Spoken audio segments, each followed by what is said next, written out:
The 2-year plan, unfortunately, we only know the broad details, which we kind of knew already, and that's the big pillars of cost cutting. Don't downplay it, Jacob. Don't downplay it. This is well, you know, this is fresh stuff here. Hey, listen, guys, it's hard to get excited about the capital management focus after you had in your hands, up to a couple of weeks ago, a deal that could have reshaped the whole industry. So forgive us for being a little underwhelmed, but.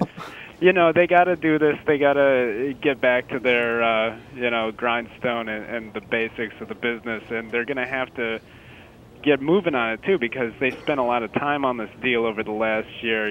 They put some plans on hold. They put a plan to build a clearinghouse in Europe on hold, which is a big thing for them, because they have to take control of the back end of their business, especially derivatives, and they got to have a plan to get some of the over-the-counter derivatives business too. That all kind of got put on the shelf while they went after Deutsche Börse. Yeah, Jacob. One of the things that I noticed in the story was this mention of accelerated cost efficiency.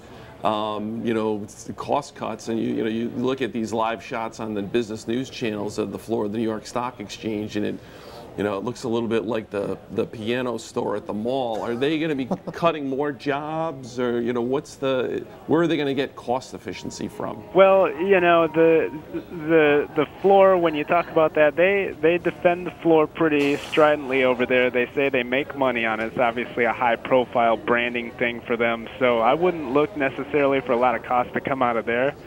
They did just finish up a big revamp down there over the past couple of years, so they've got done spending money on that, I suppose. But I think where you're going to see the cost cuts, Niederauer on the call this morning, the CEO, he talked about looking at some of the investments they've made, some of the stakes that they hold in other ventures, pulling back on that sort of stuff where it's not performing.